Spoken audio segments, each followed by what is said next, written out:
Graça e paz, queridos. Tem alguém feliz com Jesus aí? Amém. Glória a Deus. Quantos amam a palavra do Senhor? Vamos para o tema de hoje, né? E eu peço para que você tome algumas anotações, porque, como o pastor falou no Tadel, essa semana que vem aí é a semana livre, né? Do seu life. Você vai fazer uma comunhão bem bacana com o seu life. Então não teremos a folha do estudo. Eu vou apresentar alguns tópicos, mas eu não vou trazer subtópicos, né? Então eu só vou falar e você toma as anotações. Glória a Deus.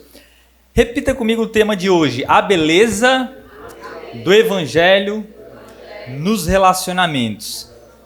Antes do Vitor colocar o texto na tela, abra a sua Bíblia em Filemon. Filemonde? E tem esse livro na Bíblia? Fica antes de Hebreus, depois de Tito, tá? Vamos ler. Aí, deixa eu ver, todo mundo encontrou. Se você encontrou, diga amém. Aleluia. Tá procurando, né? Glória a Deus. Por que eu tô falando isso? Eu peço, melhor dizendo, que você fique com a sua Bíblia aberta em Filemon. É um livro pequenininho. Porque, vez ou outra, eu vou pedir para você fazer o seguinte. Olha, veja comigo esse versículo. Apesar que vai ter alguns textos aí na tela, tá? Então você pode acompanhar tanto na sua Bíblia como na tela. Vamos ler o versículo 1 e o versículo do 1 ao 3, tá?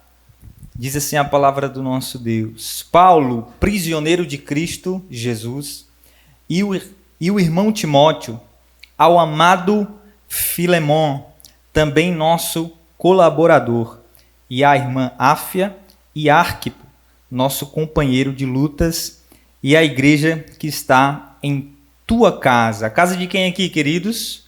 Filemon, certo? Paulo está direcionando a carta a Filemon. Então, Filemon era um anfitrião de life group, hein, pastor? Cadê os Filemons aqui? Você que tem um life na sua casa, levanta a mão. Glória a Deus. Vamos aplaudir, igreja? Os Filemons aqui. Aleluia. Você pode ser um Filemon, né, pastor? Você pode abrir a sua casa para ter uma igreja poderosa em nome de Jesus. Versículo 3. Graça e paz a vós outros da parte de Deus, nosso Pai, e do Senhor Jesus Cristo. Amém, queridos? Pessoal, essa carta que acabamos de ler agora, ela compõe a menor carta que nós chamamos na teologia, né, pastor? O Corpus Paulino. Então, todo o compilado de cartas do apóstolo Paulo, Filemon é a menor carta. 25 versículos aqui na sua Bíblia, né, na português. E no texto grego original, são 335 palavras. Então, é uma carta curtinha, tá? Mas não se engane. Ela é pequena gramaticalmente, mas ela é gigante espiritualmente, tá bom? Então, falando sobre isso, né, sobre essa carta, a profundidade dela, eu quero ver com você esse texto aqui, essa frase, melhor dizendo, aí na tela, ó. João Calvino diz o seguinte: o modo como Paulo abordou esse assunto em sua carta, somos elevados às alturas, ao próprio Deus. Então, essa carta, queridos, ela é uma carta pessoal, né? Paulo está direcionando a Filemon. Ela é de uma profundidade muito grande. Se eu me esforçar ao máximo aqui, talvez eu não consiga falar a vocês 5% da profundidade dessa carta. E eu oro para que o Espírito Santo possa revelar ao seu coração a profundidade do que está escrito aqui. Amém? Então, um contexto bem rápido. Paulo, ele escreveu essa carta quando ele estava preso em Roma, na sua primeira prisão domiciliar, né? Ali por volta de, alguns dizem 61, 62, mas em média é 58 a 62 depois de Cristo, tá? Então, Paulo está ali na sua primeira prisão e essa carta, ele escreve muito provavelmente junto à carta aos Colossenses. Então, ele envia a carta aos Colossenses juntamente com Filemon. Já a gente vai entender um pouco sobre essa questão. E nós observamos aqui 3 personagens principais: Paulo, Onésimo e Filemon, correto? Então nós temos essa tríade aí relacional, onde nós vamos enxergar com muita clareza, queridos, a beleza do evangelho nos relacionamentos. Sabe, pastor, quando a gente prega, né, ministra, ou você vai evangelizar, ou você vai falar do amor de Jesus para alguém, é muito impactante, muito lindo, às vezes, você observar na vida da pessoa um milagre, né, pastor? A pessoa foi curada, poxa, eu estava... Talvez, olha, se chegasse uma pessoa aqui de cadeira de rodas e ela fosse curada, e o pastor chamasse, olha, vem aqui, irmão, e a pessoa, olha, eu era cadeirante desde a minha nascença, desde quando eu me conheço por gente, eu não andava, eu fui curado hoje. Eu tenho certeza que a igreja ia vibrar, se levantar, fazer muito barulho, sim ou não? Sim. É uma bênção. Mas, olha só, se viesse um irmão aqui, pastor, eu quero contar o testemunho. Eu não falava com minha mãe há 5 anos. Ou eu não falava com meu irmão há 15 anos. Sejamos sinceros, a empolgação seria a mesma? Não, né, queridos? E a maior beleza do evangelho, gente, ela está justamente nos relacionamentos. Porque muitas vezes Jesus curou pessoas e essas pessoas até nem voltaram para agradecer, não é verdade, pastor? E enquanto que pessoas que tiveram seu coração transformado e os seus relacionamentos transformados, a gente percebe a beleza do evangelho e um impacto muito mais profundo. Glória a Deus! Então é um pouco disso que vamos observar nessa carta. E eu quero ver com vocês o primeiro ponto dessa mensagem, tá? A beleza nas atitudes de Paulo. A beleza nas atitudes de Paulo. Vamos ler agora o versículo 8 até o versículo 20, tá? Leia com muita atenção para você me ajudar aqui, quando eu estiver explicando, você absorver mais ainda. Versículo 8 ao 20. Paulo, no versículo 4 ao 7, ele vai fazer aqui alguns elogios ao Filemon, depois a gente vê esse texto, mas vamos para o versículo 8. Está aí na tela também. Pois bem, ainda que eu sinta plena liberdade em Cristo para te ordenar o que convém, prefiro, todavia, solicitar em nome do amor, sendo o que sou, Paulo, o velho, e agora até prisioneiro de Cristo Jesus. Sim, solicito-te, eu estou lendo na versão Ara, tá, queridos? Em favor de meu filho Onésimo, que gerei entre algemas. Ele antes te foi inútil, atualmente, porém, é útil a ti e a mim. Versículo 12. Eu te envio, ou eu te envio de volta em pessoa, quero dizer, o meu próprio coração. Eu queria conservá-lo comigo mesmo para, em teu lugar, me servir nas algemas que carrego por causa do Evangelho. Versículo 14. Nada, porém, quis fazer sem o teu consentimento, para que a tua bondade não venha a ser como que por obrigação, mas de livre vontade, pois acredito que ele veio a ser afastado de ti temporariamente, a fim de que o recebas para sempre. Não como escravo, antes muito acima de escravo, como irmão caríssimo, especialmente de mim e com maior razão de ti, quer na carne, quer no Senhor. Se, portanto, me consideras companheiro, recebe-o como se fosse a mim mesmo. E se algum dano te fez, ou se te deve alguma coisa, lança tudo em minha conta.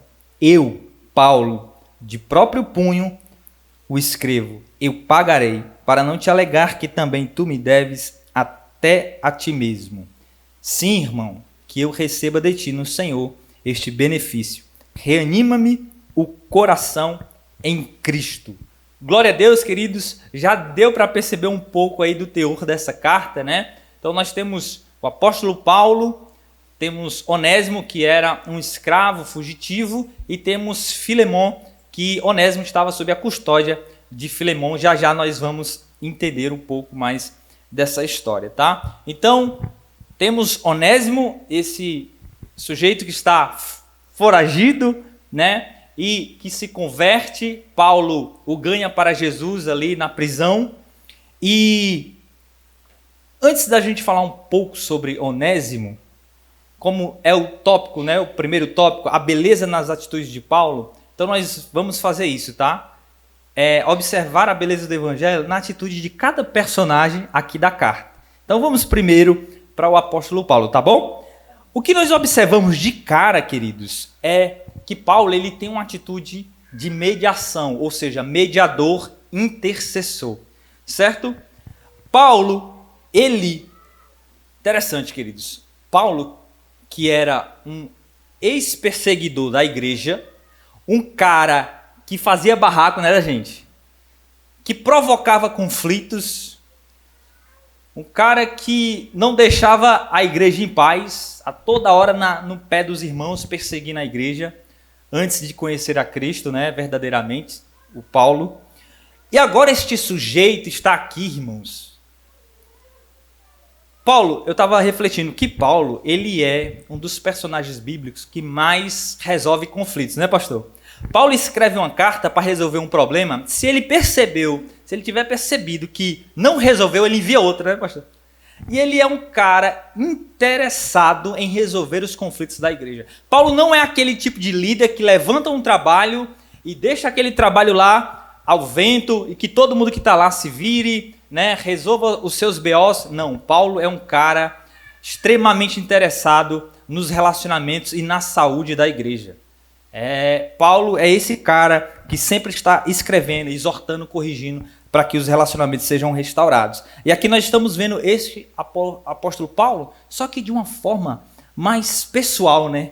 Não é uma carta doutrinária, é uma carta direcionada a Filemão para tratar de uma questão muito pessoal.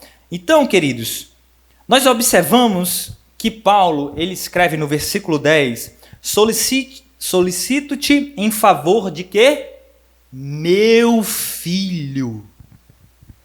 Versículo 13. Eu queria conservá-lo comigo mesmo para... Não, versículo 12, perdão. Eu te envio de volta em pessoa. Quero dizer o quê? O meu próprio coração. Gente, Paulo está tendo uma atitude assim... Sabe, o intercessor no nível... Não vou dizer no nível mais alto, que ninguém supera Jesus, tá? Mas no nível elevadíssimo.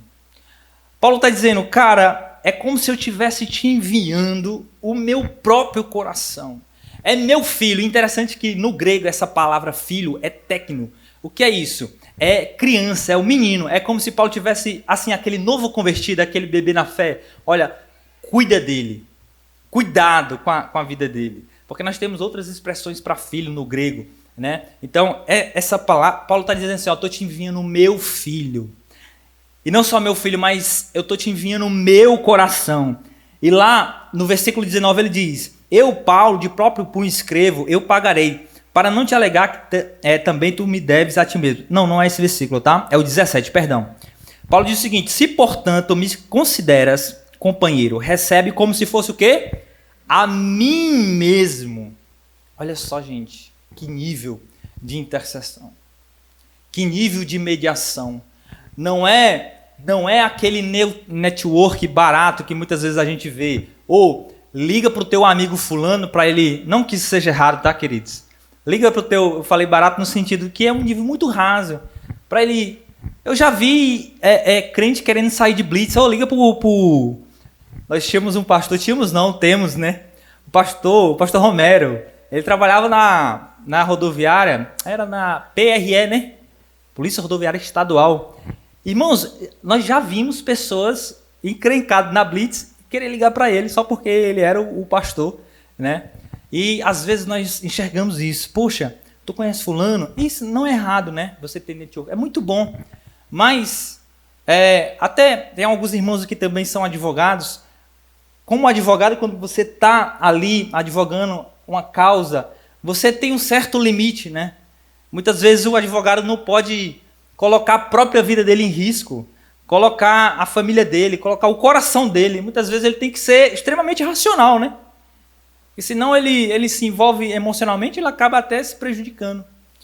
Mas Paulo ele está se colocando nessa condição assim, ó. Filemão, é como se fosse eu, meu querido. É o meu coração. Recebe o meu filho. E nós precisamos aprender com essa atitude de Paulo, queridos. Muitas vezes se colocar nessa condição. Irmão, por favor, recebe. Vamos resolver isso. Olha, eu coloco a minha vida em jogo. Eu coloco o meu nome em jogo, né? E essa atitude é muito semelhante com quem, queridos? Com a atitude do nosso Senhor Jesus, não é verdade? O próprio Senhor Jesus veio em carne e se colocou no nosso lugar.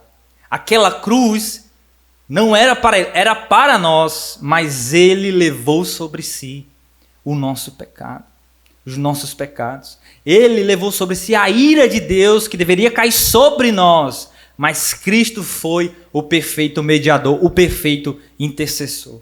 Amém? Vamos dar sequência. Outra atitude muito linda que a gente vê aqui de Paulo, queridos, é a humildade. Repita comigo, humildade. Primeiro que já começa, gente, pela abertura da carta. Olha aí a abertura da carta, o prefácio. Paulo, prisioneiro de Cristo. Paulo escreveu 4 cartas chamadas de cartas da prisão, tá? Colossenses, Efésios, Filemon e Filipenses. Obrigado, meu pastor. Filipenses. Basicamente essas. E nenhuma dessas cartas e das outras, Paulo começa como ele se apresenta aqui. Normalmente as aberturas eram assim, né? Paulo, ou se alguém fosse escrever uma carta, se identificava, e normalmente a função da pessoa. Então todas as outras cartas, basicamente você vai ver o quê? Paulo escrevendo. Paulo, apóstolo de Cristo. Paulo, chamado pela vontade do Senhor. Em outras ele fala até servo, né?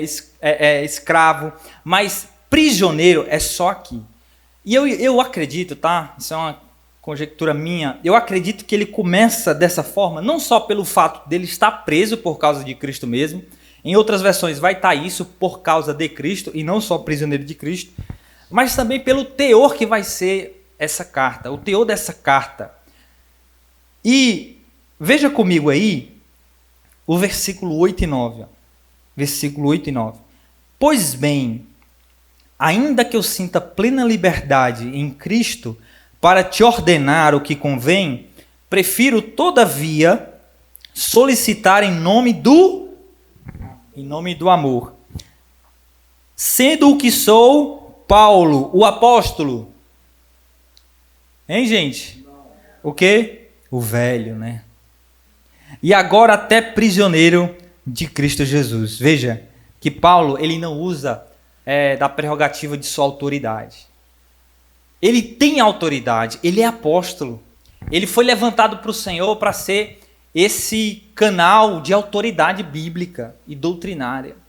Mas Paulo, ele tem essa atitude de humildade. Olha, eu poderia, Filemon, usar do meu cargo, da minha autoridade, para te cobrar que você tenha esse tipo de atitude com Onésimo.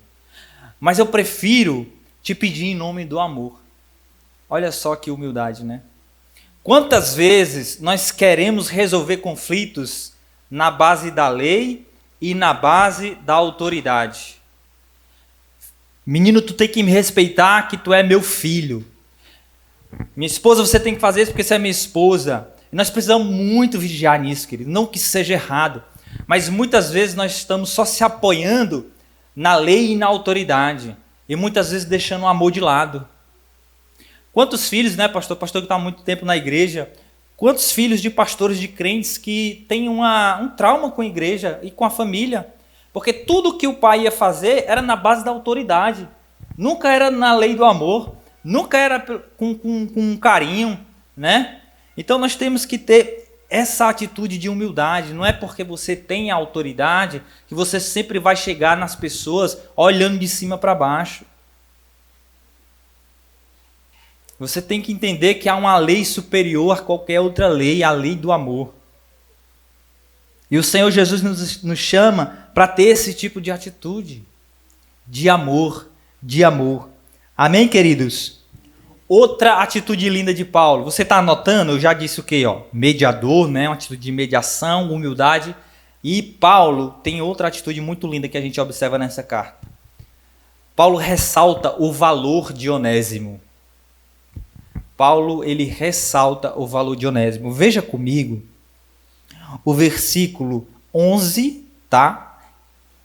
Ele antes te foi inútil, atualmente, porém é útil a ti e a mim. Queridos, eu escolhi essa palavra. Não, deixa eu primeiro explicar o texto aqui. Paulo, quando ele fala... Só beber água aqui. Paulo, quando ele fala isso aqui, queridos, ele está fazendo um jogo de palavras. Ele antes te foi inútil, atualmente, porém, é útil a ti e a mim. Você sabe que o nome de Onésimo significa útil, né? Útil. Então, Paulo está dizendo, olha, antes esse cara te deu prejuízo, meu irmão. Estava inútil a ti. Porém, é útil a ti e a mim. Né? Vamos ver o versículo 15 e 16 para a gente fechar um pensamento só. O versículo 15 e 16. Pois acredito que ele veio a ser afastado de ti temporariamente, a fim de que o recebas para sempre. Não como escravo, antes muito acima de escravo. Como irmão que? Caríssimo. Talvez Onésimo tivesse custado a Filemon, não sei como que Filemon foi parar nas mãos ou Onésimo nas mãos de Filemon. Talvez uma grana, um valor altíssimo estava envolvido nessa questão. Mas Paulo, intencionalmente, eu não tenho dúvida, ele diz, como irmão caríssimo, especialmente de mim, e como é a razão de ti, que é na carne, que é no Senhor. Veja, queridos, que Paulo não está escrevendo uma carta e pedindo uma solicitação com penúria. Poxa, Filemon, recebe Onésimo. Eu sei que ele não tem tanta importância assim, né? Eu sei que ele não ocupava um cargo tão importante assim, né? Mas receba, que ele é um especial de Jesus. Não. Paulo está ressaltando o valor. Por que eu escolhi justamente essa palavra ressaltar? Porque nem eu, nem você, temos o poder de dar o valor a qualquer pessoa. Como assim, Andinho? Entenda, o valor de uma vida, ela pertence a Deus.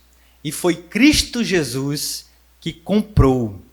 Então é Cristo Jesus que te dá o valor que você tem. O valor que você tem não é eu, não é seus pais que te deu. O valor foi comprado na cruz do Calvário.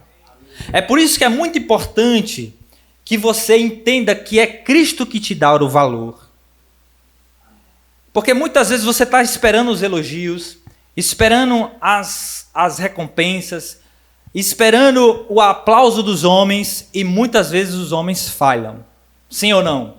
Muitas vezes a própria família nos decepciona, sim ou não? Então, quando entendemos que Cristo é que nos dá o valor, que traz a dignidade humana, né, através ali do sacrifício dele na cruz, nosso papel é o quê? Ressaltar o valor que Cristo já lhe deu. Então, esse é o nosso papel. Olhar para as pessoas e ressaltar o valor daquela vida. Entender que aquela pessoa é um semelhante, é imagem de Deus, que ela custou um preço muito caro. Ela custou o sangue do Cordeiro, o sangue de Jesus. Então nós precisamos aprender com essa atitude de Paulo, queridos. Na resolução, na solução de um problema, de um conflito, entenda isso. Ressalte o valor da pessoa. Meu irmão, você é tão importante, veja isso. Cristo morreu por você.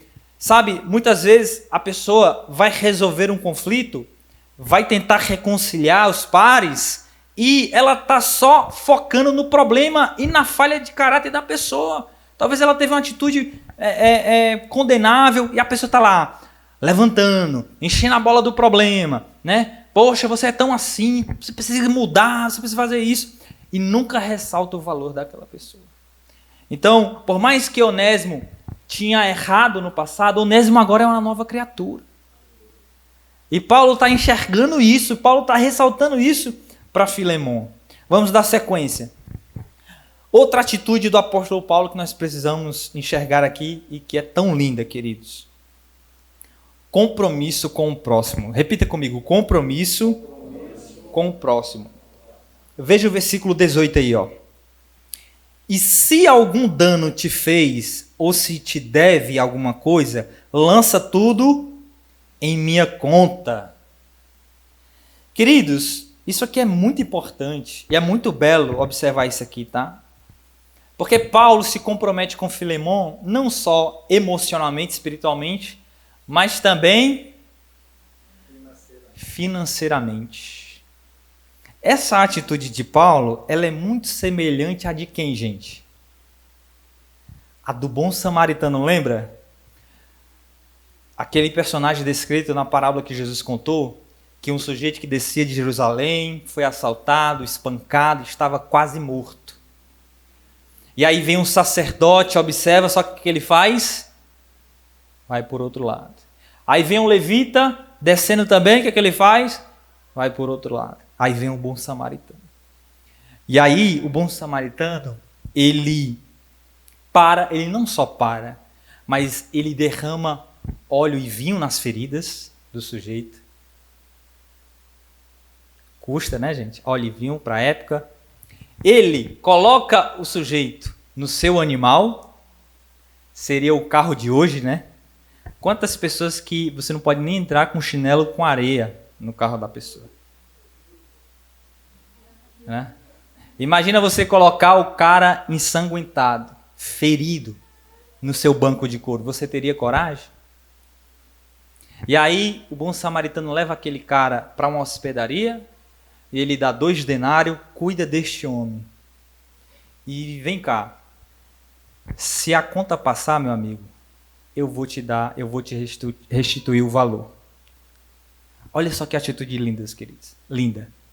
Sabe por que muitas vezes algumas pessoas não querem compromisso com o próximo? Às vezes não quer cuidar de alguém, não quer ir atrás de reconciliar, porque muitas vezes vai custar, ó, vai pesar no bolso, queridos.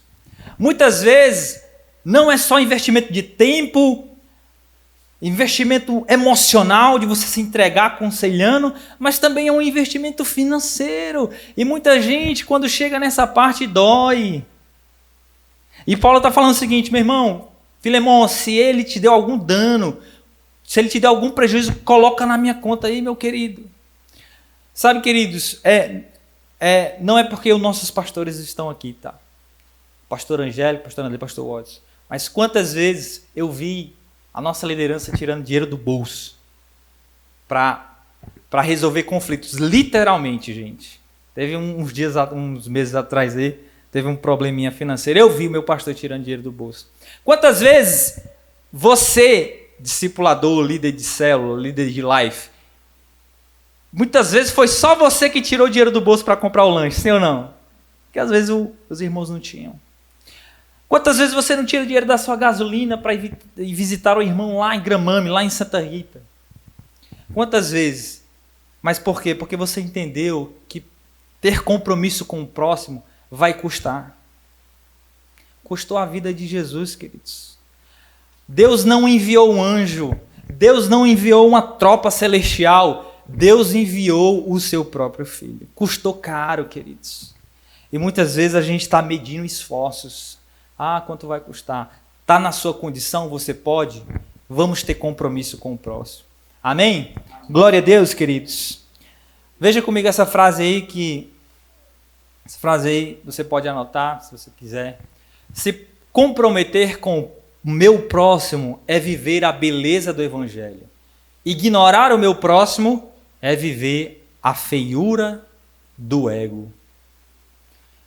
Então, queridos, vamos viver a beleza do Evangelho se comprometendo com o nosso próximo. Amém? Então vamos para o segundo tópico da noite de hoje. São só 3, tá? A beleza no arrependimento de Onésimo.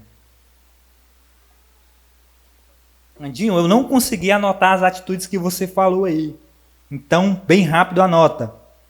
Paulo como mediador, né? Mediação, atitude de humildade. Paulo ressalta o valor de Onésimo e Paulo tem uma atitude de comprometimento, de compromisso com o próximo.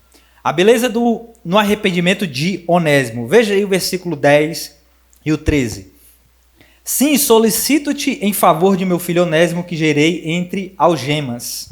Ele antes te foi inútil, atualmente, porém, é útil a ti e a mim. Eu te envio, isso aqui é muito chave, tá, queridos? Ó, eu te envio de volta em pessoa. Quero dizer o meu próprio coração.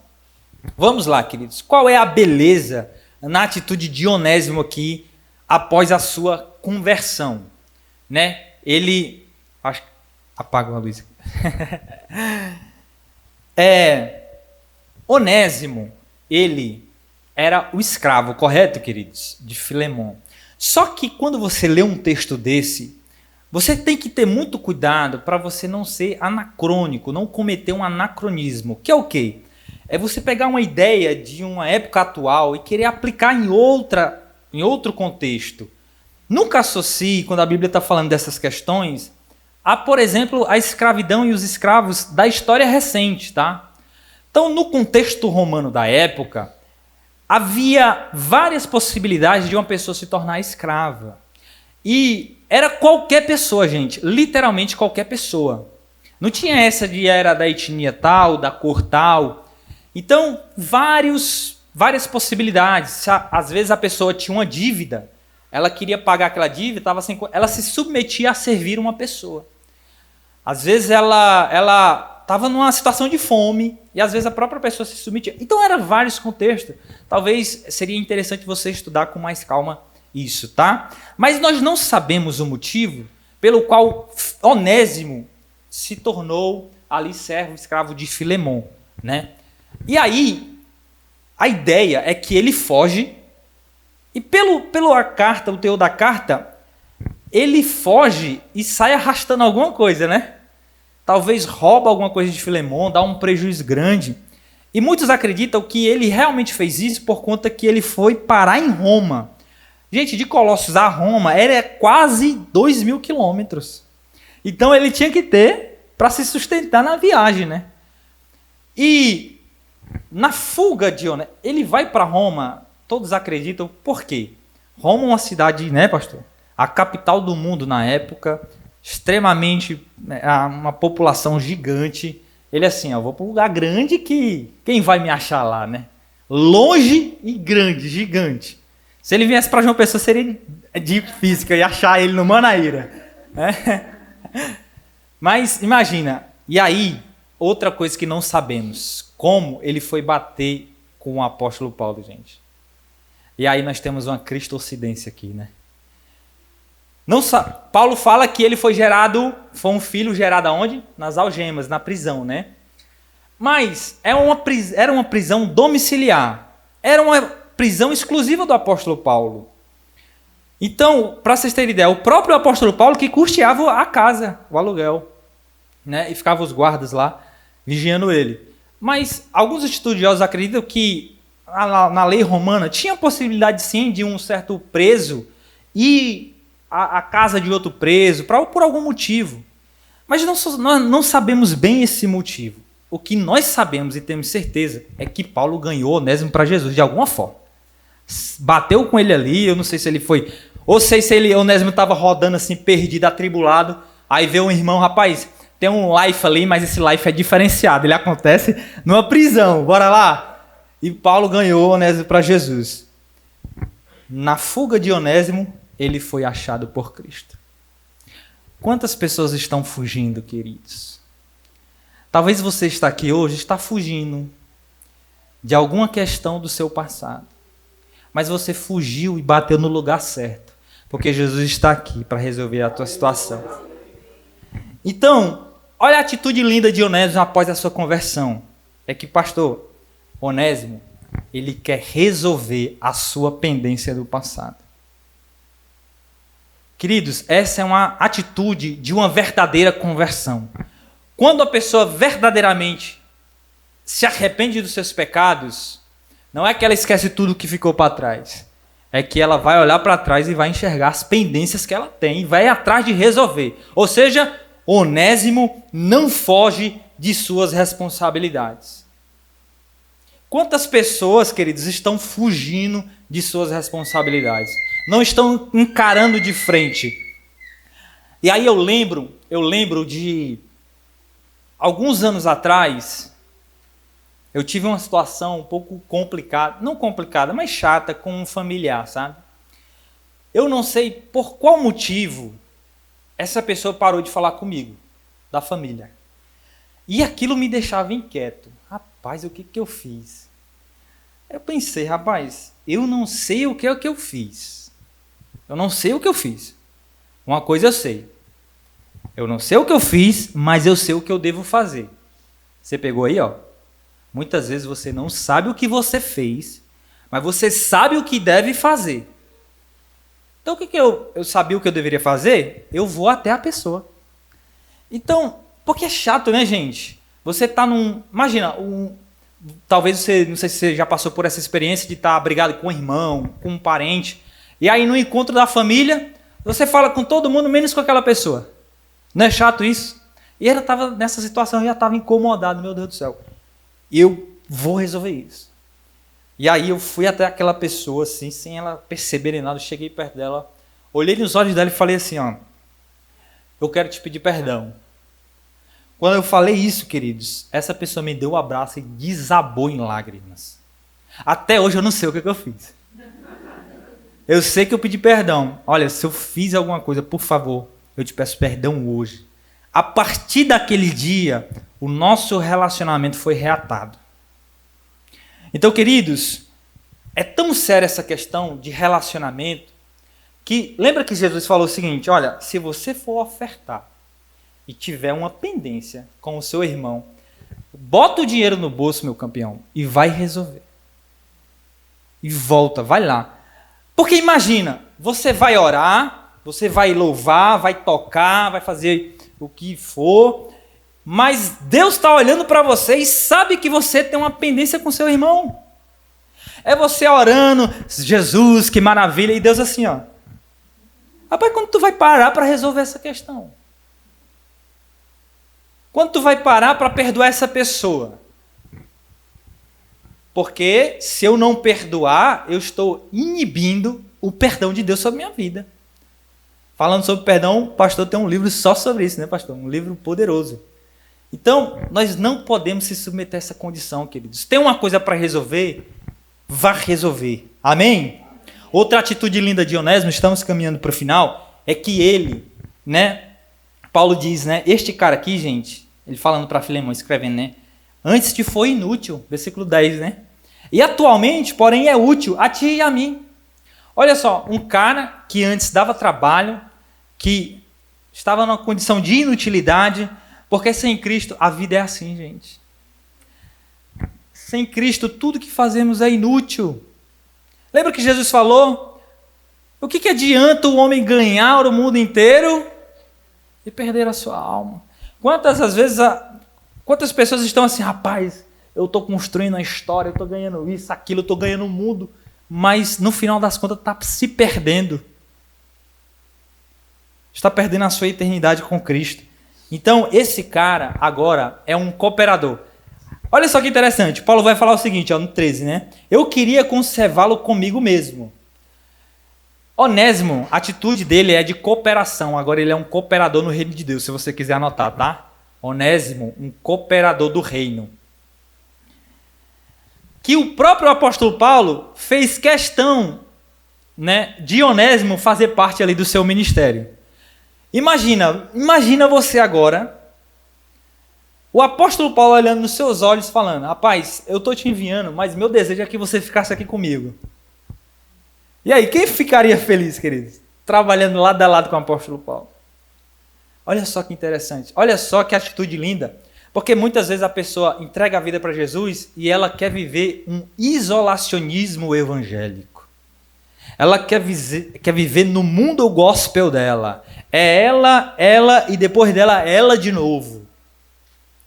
E Onésimo não. Onésimo é um cara que agora trabalha no reino, que coopera.